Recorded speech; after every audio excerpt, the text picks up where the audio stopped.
Hi மக்களே, நாம் இப்போ கேரளாவில் ஒரு இடத்துல இந்த லாப்ஸ்டர் பிடிக்கிறதுக்காக தான் வந்திருக்கோம்.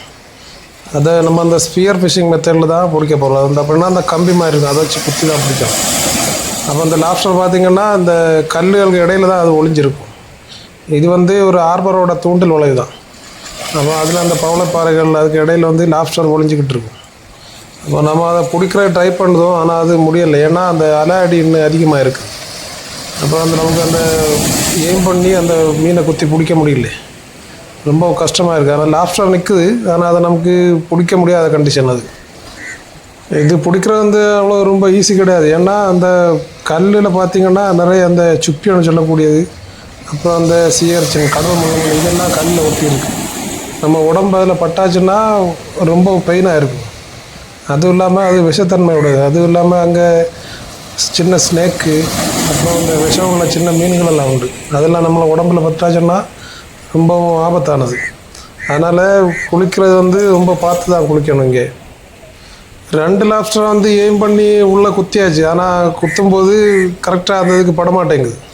ஏன்னா அலை நம்மளை ஒரு இடத்துல அப்படியே எய்ம் பண்ணி நிற்கிறதுக்கு அலை விட மாட்டேங்குது. அப்புறம் கடைசியில் பார்த்திங்கன்னா ஒரு நண்டு தான், சின்ன நண்டு தான் கிடச்சிது. நண்டும் அப்புறம் 2 சின்ன மீன்களும் கிடச்சிது. இந்த பாறைகளில் நிறைய அந்த சியர்ச்சின், அந்த மூரைன்னு சொல்லுவாங்க, அது நிறைய ஒட்டி இருக்குது. நமக்கு அப்போ அந்த மூரையை நம்ம எடுத்து பார்க்கலாம் எப்படின்னு சொல்லிட்டு. இந்த பாறைகள் நடக்கும்போது ரொம்ப கேர்ஃபுல்லாக தான் நடக்கணும். ஏன்னா ரொம்ப ஸ்லிப்பரியாக இருக்குது, பாசி அதிகமாக இருக்கிறதுனால தான் அது ஸ்லிப் ஆகுறது. நீங்கள் இப்போ பார்க்குறது தான் அந்த மூரைன்னு சொல்லக்கூடியது. இது வந்து கடலில் வாழக்கூடிய மிகவும் அதிசயகரமான ஒரு உயிரினம்.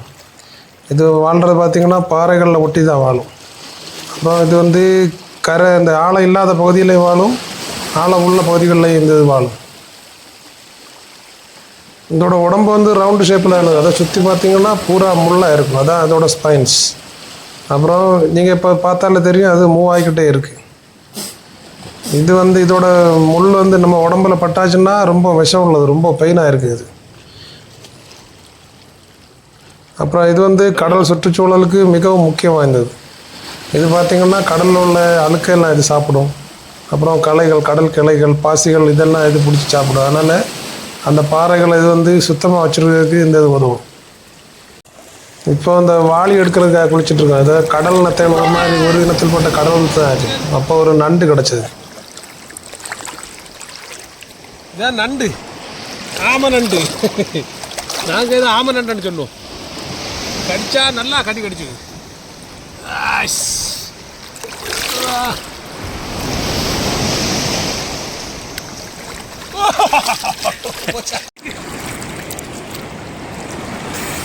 ஒரு வாளி கிடச்சிது. இதுதான் வாளின்னு சொல்லக்கூடிய. இது பார்த்திங்கன்னா ஒரு விதமான கடல் நத்தை தான். இது வந்து சங்கு மாதிரி இருக்கும், ஆனால் பார்க்க ரொம்ப ஸ்டைலாக இருக்குது. இதோட மேல் பகுதி பார்த்திங்கன்னா தோடு ரொம்ப ஷைனிங்காக இருக்குது. இது பல நிறத்தில் உண்டு, பல கலரில் இருக்குது. ரொம்ப கஷ்டப்பட்டு தோண்டிக்கிட்டே ஒன்று வேண்டாம், குளிச்சு பார்த்தா நடந்துட்டு போகிறேன். இங்கே பார்த்திங்கன்னா சின்ன மீன்கள் எல்லாம் ஓடிக்கிட்டு இருக்குது. இது வந்து ஆழம் இல்லாத பகுதி, கரையோரமாக ஒட்டின பகுதி தான் இது. நம்ம இந்த தண்ணிக்கு உள்ளாடி எப்படி ஓடுதுன்னு கேமரா வச்சு பார்க்கலாம். இப்போது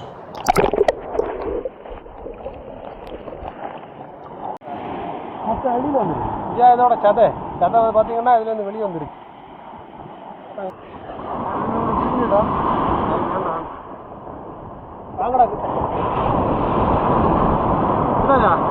வீடியோ நடந்துட்டே இருக்கு. தாய் மக்களே, இதுதான் வாளி.